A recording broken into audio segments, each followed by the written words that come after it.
Il y a 3 aliments qui t'empêchent de perdre la graisse que tu as au niveau du bide et tu les manges tous les jours. Admettons que tu as envie de perdre le gras autour de la taille. Tu veux perdre le gras du ventre. Tu fais des efforts, mais tu as toujours ce gros bide de daron, même quand tu rentres le ventre sur les photos. Si c'est ton cas, sache que c'est tout à fait normal. On t'a juste jamais dit ce qu'il fallait virer de ton assiette. Et aujourd'hui, on va corriger ça. Je vais te montrer 3 catégories d'aliments que j'ai moi-même virés et qui m'ont permis de sécher sans faire un marathon ni mourir de faim. Et t'inquiète pas, je vais pas te dire de manger des graines de lin ou d'aspirer du quinoa à 4 heures de l'après-midi. Tout d'abord, faut que tu comprennes que trop de glucides et pas assez d'activité, c'est problématique. Sache que ton corps, c'est comme une voiture. Si tu lui mets 400 litres d'essence, mais tu fais que 500 mètres par jour, bah forcément ça déborde et ça stocke. Le gras que tu as au niveau du bide, c'est pas un accident. C'est une stratégie de survie de ton propre corps qui servait aux êtres humains dans la préhistoire à survivre lorsqu'il n'y avait pas assez de nourriture. Mais aujourd'hui, on n'est plus à l'époque des cavernes, sauf que toi, t'as gardé les habitudes des mammouths. Ton problème, c'est pas que tu manges, c'est ce que tu manges et quand est-ce que tu le manges. Il y a tout un tas d'aliments qui ne sont pas bons pour toi dans ce cas-là, mais voici les 3 catégories que je t'invite à éliminer tout de suite. Numéro 1, les produits céréaliers. Pain, pâtes, pommes de terre, céréales. Frérot, si tu sais pas ce que c'est que les produits céréaliers, sache que c'est le starter pack même du bide qui dépasse la ceinture. Le pain, les pâtes, le riz, les pommes de terre, t'as l'impression que t'es calé en mangeant ce genre d'aliments, mais t'es juste gonflé. Et le pire dans tout ça, c'est qu'on t'a appris à les voir comme la base d'une alimentation équilibrée. Mais si ton équilibre, c'est de te balader avec un coussin d'air autour du ventre, bah t'es équilibré mais en forme de ballon. Une tartine au petit-déj, un shot de sucre direct dans les veines, une assiette de pâtes, ton insuline grimpe en flèche et ton corps va ranger le gras comme un écureuil range des noisettes. Des frites, ah là t'es plus en mode cheat meal, t'es en mode suicide métabolique assisté. Imagine-toi dans ton assiette, tu dis à ton gras, t'inquiète frérot, je t'ai préparé une couette bien chaude, reste avec moi encore quelques années. Mais aujourd'hui t'as le choix, tu peux sortir de ce cercle vicieux et je vais même pas te demander de faire des trucs de moine Shaolin. Ce que je te propose, c'est pas une punition, mais un raccourci, un reset de ton énergie et un relancement complet de ta digestion et de ton apparence dans le miroir aussi. Donc avec quoi est-ce qu'on va remplacer tout ça? Tout d'abord les légumes verts pour les fibres, la satiété, le volume sans les calories. De deux, les protéines, œufs, poissons, volailles, viande pour nourrir tes muscles, ton gras. Et enfin les bonnes graisses, huile d'olive, avocat, noix pour stabiliser ton énergie et booster tes hormones. T'as faim? Y a pas de problème mon pote, t'es pas là pour mourir de faim, t'es là pour sécher proprement. À partir du moment où t'appliques ça, tu ne vas plus manger pour le goût, tu vas manger pour ton objectif. Et ton objectif, c'est pas d'être dans la moyenne avec le t-shirt mouillé qui colle au ventre. Ton objectif, c'est d'avoir un physique qui force le respect, même si tu pars à la plage pendant le mois de janvier. Deuxième catégorie d'aliments à stopper, les jus de fruits. Chef, laisse-moi te dire un truc. Moi aussi, j'étais comme toi, j'adorais les jus de fruits. Et je pensais même que c'était hyper bon pour la santé. Forcément, c'est un fruit, c'est naturel, c'est plein de vitamines, donc normalement, c'est censé passer. Erreur. Ce que je n'avais pas compris à l'époque, c'est que le jus, c'est pas le fruit, c'est du sucre liquide. Est-ce que tu sais ce que ton corps voit lorsque tu bois un verre de jus d'orange pressé? Il voit un shot de glucose sans aucune fibre pour ralentir l'impact. Résultat, ton insuline grimpe plus vite qu'un mec qui fait des muscle-up avec une barre de traction. Et tu sais qu'est-ce qui se passe après ça? Tu stockes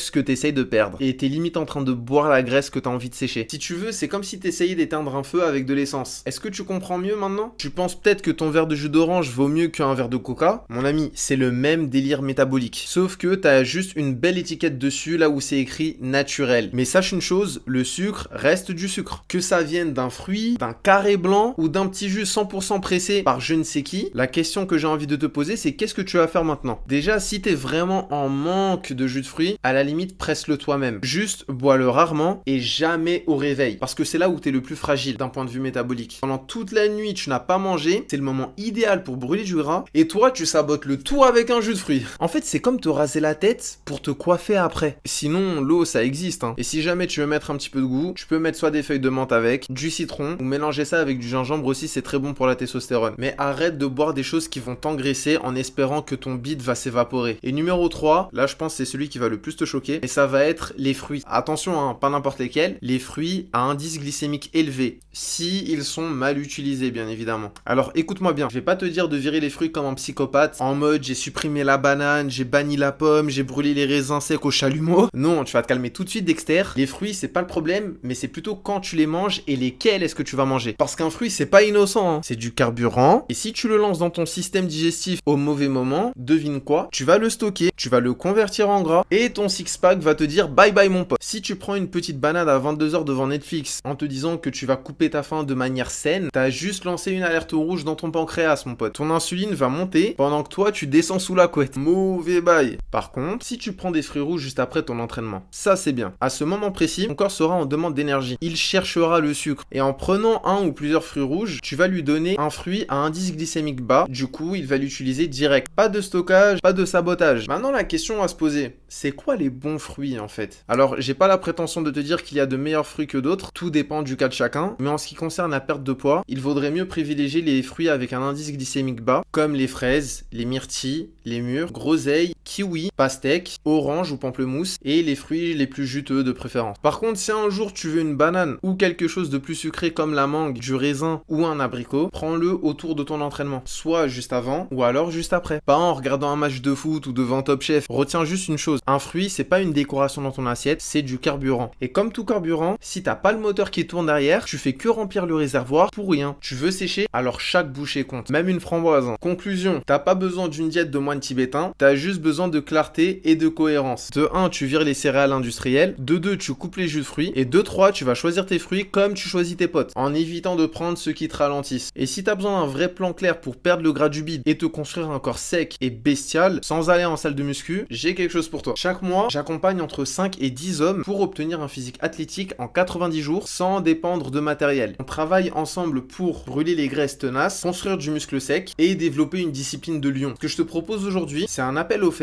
dans lequel je t'offre un programme complet personnalisé. Bien sûr, lors de l'appel, on fera le point sur ta situation, tes objectifs, ce qui te bloque et on verra si l'accompagnement est fait pour toi ou non. Mais quoi qu'il arrive, tu repartiras avec un plan d'action clair, net et précis, entièrement personnalisé. Je te mettrai le lien juste en dessous. Merci à ceux qui ont regardé la vidéo jusqu'au bout. N'hésite pas à lâcher un petit like et abonne-toi si c'est pas fait. Partage la vidéo à un ami si tu penses que ça peut l'aider. Et n'oublie pas cette phrase, ta salle de sport c'est ton corps.